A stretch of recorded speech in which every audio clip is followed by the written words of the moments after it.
Hi guys, and welcome back. We have our winners interview with Reklev after that round. To go 9-1 at this stage must be pretty nice. Yes, been super lucky so far, honestly. Well, yeah. So there was actually we had you on really early yesterday. Just I think it was round 2. We were on, and now in a position of going right. So, how does the deck feel having now played a few more rounds with it? I mean, the deck is obviously strong. It's just if you compare it to a Zorak deck, it's kind of sketchy because as long as you set up artillery, you're pretty safe because then you can keep under pressure. You can't really knock it out because you need to deal with your main attacker to not just get ran over. So it's all about setting the artillery up, and playing the 2-2 line and 2 super odd really helps in accomplishing that.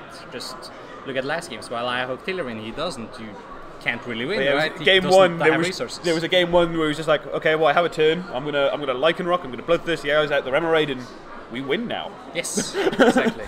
So yeah, those games, I guess you not great draws from your opponent. You're right, having awkward hands, but that does happen with Buzzwole occasionally, right? So you have to capitalise on it, and the way you did that was you use your 4 non-GX Buzzwole, and you just keep the prize trade from ever being good for them.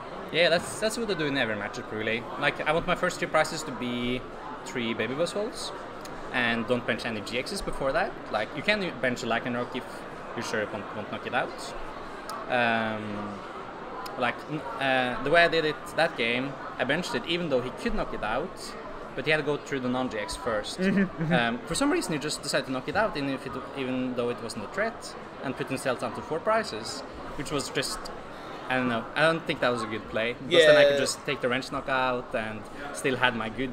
And then you take your 2 B strings or whatever in that turn. It was like okay, let's just go. Play and just, I know. So that really helped me a lot. Yeah. That game. Well, so the prizes for you in the first game were both of his damage boosters and 4 energy, which at least your prizes weren't as cruel to you.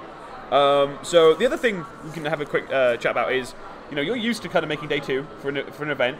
What do you do between the end of day 1 and day 2 to prepare? I don't really do much to prepare. I was going to say, because we wanted to get pizza last night. Yeah, so.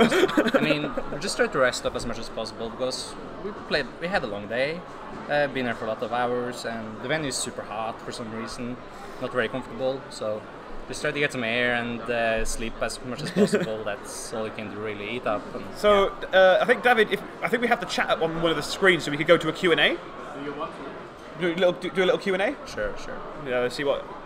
See if there's anything people want to ask about. We obviously. Meanwhile, this is the star of the deck, right? Whilst they get the chat working. Definitely. This is very I remember reading the card, going, "That seems good," and then I tested it with 1 in the list. I was like, "Okay, there needs to be more than 1." This is the reason I don't play Tapu Lele, because if you bench Tapu Lele in the early game to get yourself out of a dead hand, your opponent can take a single prizer and then your Tapu Lele 2 prizer, and they dodge the Sledgehammer completely. That's a really good point, yeah. So I really don't like that. That's why I set up a board with like 5 non-GX, so they're forced to get to the turn where the Sledgehammer is just insane. So, yeah, we can read that. So, yeah, so there's the first question from Magnitude. So there's only the one Buzzwole GX, right, in this list? Yes, that's correct. And that's because I want to use my 3 baby Buzzwoles first. So I don't want to bench it before my opponent has 3 prizes left. So I don't really need more than 1. And if you can play 2, so when your opponent is at 3 prizes, you can get like this crazy turn where you get like double Buzzwole GX benched, double B string, and try to set up for a game. That's like, I know, I didn't feel I needed it, and you're just kind of dead in between. Yeah, I don't want to bench it. It's really nice early and it's really good late, but in the middle. It's very good if you open with it and go first, because then you can attach the second energy before it's knocked out, and your opponent is forced to knock out this guy instead of targeting something else on the bench in the meantime. So, but if you go like second, it's not that great. Yeah. So I don't really like it that much. It's like attack in this deck. Baby Buzzwole. Yeah, that's what this list is all about now. So, yeah, I guess a lot of people have the conversation in the chat yesterday before we knew what you were playing was everyone kind of expected you to play Zoroark. Does it hurt to not be playing it? Was it a tough decision to have to make? Yeah, I mean, I really miss my Zoroark deck for sure. The Malamar match should be super sketchy with this deck, and feels like a coin flip the whole game through. I have no control whatsoever. I feel like it's all about them hitting and me hitting every turn. It's just so close, and I've just been having a lot of luck running. Yeah, did you face any of those throughout the kind of tournament so far? Yes, I've faced like 5 of them. There's Malamars everywhere. Yeah, kind of lucky going through them. I think Deadly B is asking, how does it basically feel to be playing the Buzz theme deck? Because I believe that's what you actually referred to this list as, because of the high energy count, right? It's a very different list to what what we're used to seeing you play. Yeah, I felt like it was a team deck because it's not really that expensive. It doesn't play any Lele, it plays 1 Bestful GX. It plays it 2 Lycanroc, because there's no super expensive cards in the list. Well, yes, we were actually saying that this time last year, just before NA, you were playing Jumper Guard with 4 Lele, and then you went to Zoroarks, which were playing 3. And then you went, I don't need any now. It's gone full circle with playing. I need to play all of them to having none of them. I mean, you don't really need to play a support every turn with this deck. As long as you can bench the baby Bestfalls, it's all good. So play 4 of those. Try to just play them down, and even if you don't do much for the first couple turns, it doesn't matter as long as you can force your opponent to get the 4 prizes. Yeah, well, that was something that we saw. There was a turn you made there where you had a really nice hand, you managed to get the Octillery down, and you basically managed to use the Lycanroc Bloodthirsty Eyes to get the Gusting effect, Octillery to draw a fresh hand, then you played that hand down, played a Sycamore, and it was a case of when you have so many things to have all of your draws and your switching in your abilities, supporters are just kind of nice to have. They're not as necessary anymore. I mean, they're of course good, and you need them to win the game. But you can miss supporters drops. Yeah. It's usually you can just lose games because you lose a supporter drop. But in this deck, you can afford to miss some drops. But it sucks. But you can afford it. You can still manage to win. So someone's wanting to know if you did have to play, if someone did have to play Zoroark, what would you partner it with right now? Golisopod, always. Is it ever going to be a different answer? I know Golisopod is really good. Covers all the weaknesses Zoroark has. And, it knocks out Lycanroc, which is a huge thing. Huge thing. Yeah. Definitely. Well, actually, you went to a 2-2 line for this because I guess it used to be really good in the mirror when it was the Buzzwole GX. The older lists, if you attack with Lycanroc, you won. Was basically how the mirrors went. Is there any particular reason why you felt the need for 2-2? Lycanroc is so good right now. It's basically if you can get the Lycanroc up and your opponent doesn't knock it out, Lycanroc will for sure get the knockout with his GX attack. And if he doesn't one-shot it, it will knock out the Layla or something in addition.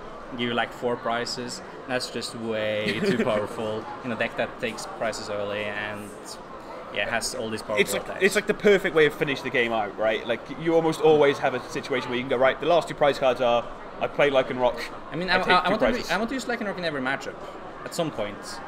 So, and I also don't want to bench it early, so it needs to be sticking in the deck or discard pile. I played the 2 Super as well, so I need 2 of them so I can go Super Rod it back in and then go Sycamore, and then I really need to hit it on the right turn because I can't play it down before. I don't want it in play, so I need it on the specific turn. There was the one where you evolved and then benched another Rockruff, so you could elixir to that Rockruff. So it's right, this one's the threatening one. This one I just used because I wanted to switch something. Yes.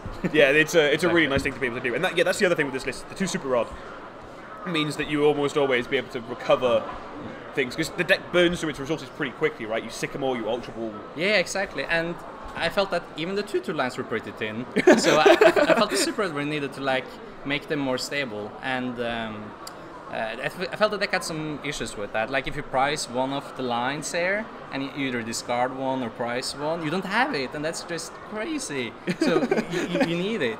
You need Octillery, you need the Lycanroc, you need these things to win games. So.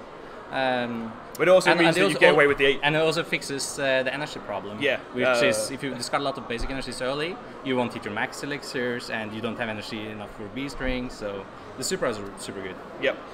So I think Jeremy K628 has asked, what are your overall thoughts on the current format?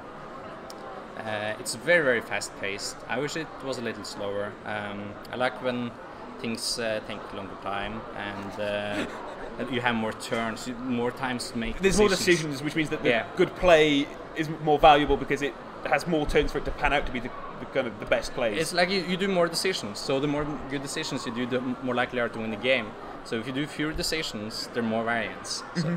But the baby baseball is kind of cool because you force your opponent to go slow. He takes one prize every turn, so the game is actually drawn out a lot.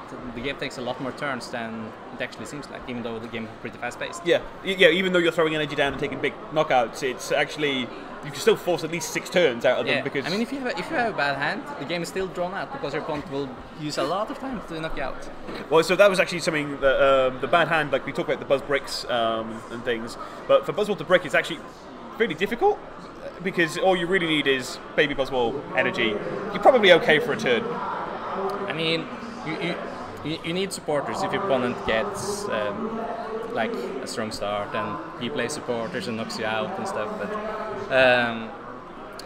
you can get away with like whiffing some moves. But you need them eventually, of course. So I think we'll wrap up the Q&A here, just so Todd has a little bit of time to have a little break between rounds. Do we have some, like, how long's left on the round, just so I'm... Yeah, so we'll do a little fortune cookie, so Todd can have a break between rounds. So would you like to have a fortune cookie so you can read your fortune for the day? Ooh, sure. They're also quite nice. Nice. Should I open it now? Yeah, of course. Let the people at home know what your fortune is going to be. Some of them have been quite rude to Benji. Everyone else has had nice ones, so I don't know what this is saying. You know, so one's in German, one is in English. Try to make someone's day better, even if it is only you trying. Oh, that's a very nice, very nice. I don't know how you're going to do that. You look good today. Thank you. See, he's made my day better already. Hey. So thank you very much for joining us for the interview. Good luck for the rest of the day. Thank you so much. Thank you very much. Yep.